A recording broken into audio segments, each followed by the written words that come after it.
Okay, now my next book, so obviously we finished reading our book that we had before. Now I've got two books that I'm going to read now, and they're both traditional Scottish tales. So they're a bit like fairy tales, they're a bit like myths and legends, okay, and they both come from Scotland. The first one is called The Selkie Girl, okay, and I'll explain what Selkies are as we go through. And the second one is called The Tale of Tam Lin, okay, and that's a little bit more of a sort of a scarier, darker one. But The Selkie Girl, I'm going to read first. So we've got them there.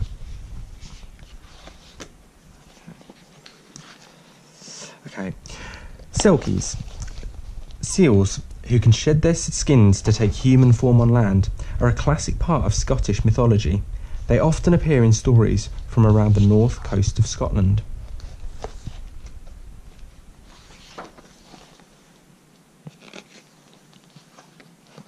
And both of these books have lovely images. Fergus was the son of a poor widower fisherman. They lived in a lonely cottage down by the Scottish shore. They were happy enough, though Fergus's father did not catch as many fish as he used to, and Fergus missed his mother. Fergus spent long hours alone on the beach combing. He found special shells, fossils, driftwood, coloured glass and stones. He brought his findings home to cheer up the little cottage. And there we can see Fergus on the beach and his father with his fishing boat. Once he found a starfish with no legs missing. Once he found a shell with the sound of the sea in it. And once he found an old copper coin. "Look," he said proudly to his father, "treasures!" "Aye, son," said the fisherman kindly, though it was fish that he wished for. On Midsummer's Day, the longest day of the year, Fergus wandered far along the shore to some craggy rocks. Beyond them lay a beautiful secret bay, which was usually cut off by the tide. But on this day his luck was in. The tide was out. Fergus scrambled his way round to the secret beach. The shimmer of golden sand swept his breath away. He felt scared and excited all at the same time, squinting at the sun. He could make out a silhouette at the far end of the beach. What was it? A tree? A standing stone, maybe? We can just see in our image here, the silhouette at the end. What could that be?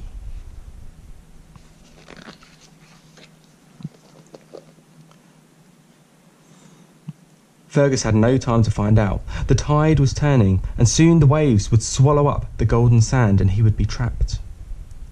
He spotted a piece of smooth fur draped over a stone and ran over for a closer look.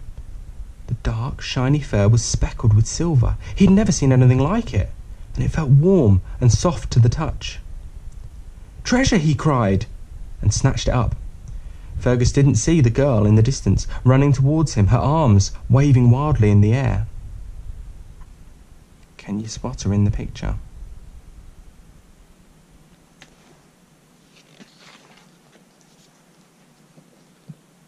Fergus threw his precious fur over his shoulder and ran. There was no time to lose. The waves were whipping round his ankles, snaking round his legs. A seagull or something that sounded like a seagull screeched at his back. Panting hard, Fergus reached the craggy rocks.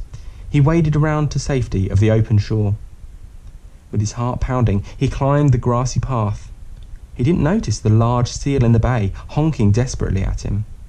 Nor did he see the girl with the long brown hair on the secret beach, or hear her cries. Clambering up the path, he shook out the prized fur, and it flapped in the breeze like a flag. What a find!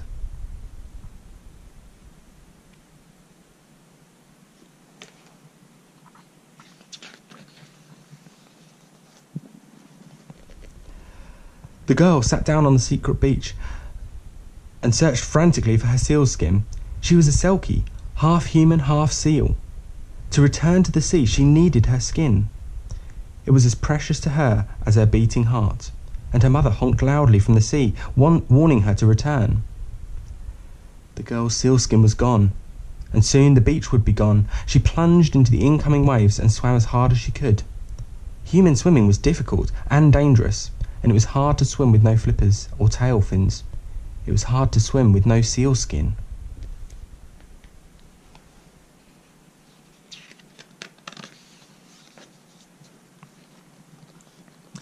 Exhausted, the girl crawled ashore on a stony beach. She knew little about humans, but she knew that they wore clothes. So she found a tangled fishing net on the beach and wrapped it round herself. She came across a torn old jacket snagged on a rock and put that on too. Seaweed clung to her hair. The seal girl sniffed the wind. Her sealskin was nearby, she was sure. Where had the boy taken it? She gazed out to sea. Her mother was out there somewhere. Shivering with cold and afraid the humans might see her, the girl hid under an upturned fishing boat, the lapping of the sea lulling her to sleep.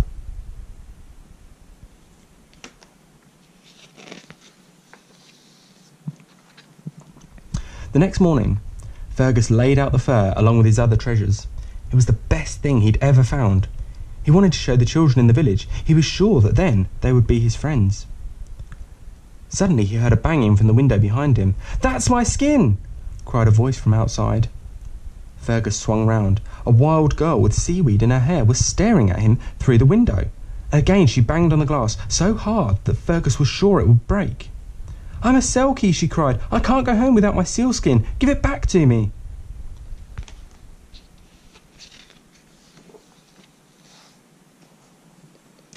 The girl ran into the room. "You stole my skin!" Fergus stared at her. Could it be true? He'd heard stories of Selkies, magical seals that could take off their skins and change into humans. "Stay," he blurted out, the sealskin clutched behind his back. "Be my friend, but please." The girl shook her head. "I can't," she sobbed. "I live under the sea." "If you stay," said Fergus, "after 7 days, I'll give you the skin back." So the girl wiped her tears and nodded. "My name is Shona," she said. "I'm Fergus," he said, smiling.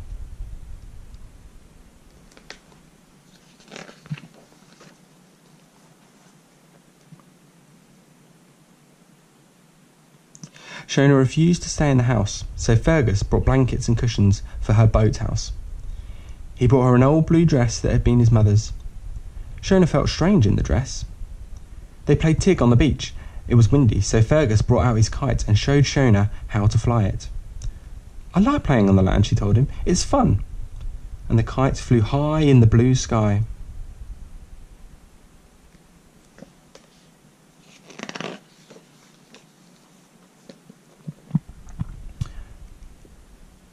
Shona showed Fergus how to catch fish with his bare hands, and their laughter drifted on the summer breeze. And when the sun went down, Fergus and Shona gathered driftwood and made a fire on the beach. They toasted bannocks and ate them. "They're tasty," said Shona, licking her lips, "but I prefer fish." "I'll stay forever," Fergus said. "It felt so good to have a friend." But the Selkie Girl gazed out to sea and shook her head.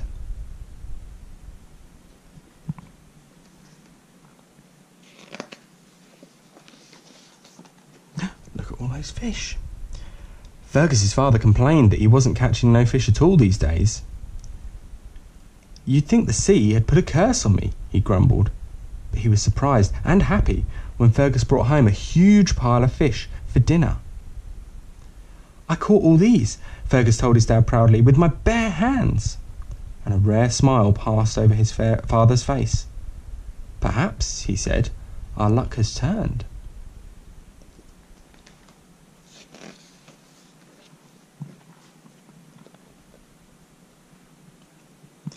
The week passed quickly. The 7th day dawned and Fergus felt sad. But he kept his promise. Down on the beach, he gave Shona back her sealskin, and she gave him a small pink stone. "It's a friendship stone," she said, pressing it gently into his palm. "I'll never forget you, Fergus, my human friend." Shona wrapped the sealskin around her shoulders, waved at Fergus, and turned and dived into the sea. Moments later, a beautiful seal lifted its sleek dark head from the sparkling water, looking directly at Fergus. The seal lifted a flipper and softly honked.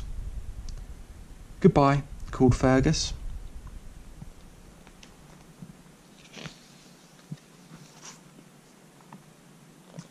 Shona kept her promise. She never did forget Fergus. Every night, his father's fishing nets were full. There was more than enough fish for Fergus and his father. They invited people from the village to share dinner with them. The friends told stories round the flickering peat fire, long into the night. And each morning Fergus's father sailed out to sea with a smile on his face.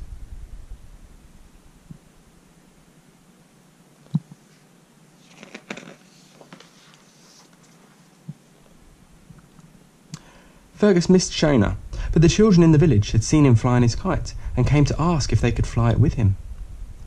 Fergus showed his new friends how to build a bonfire and caught fish for them with his bare hands. And sometimes, while the children played around the beach fire together, Fergus could see Shona out to sea, watching him.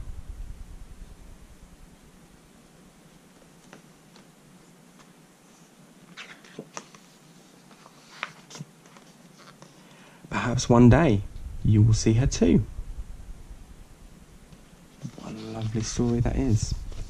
That was the Selkie Girl, the first of our traditional Scottish tales. Lovely mythology from Scotland, lovely different animals that they have around there. That was our first one. The second one we're going to read is the Tale of Tam Lin, but that will be for tomorrow. See you all soon.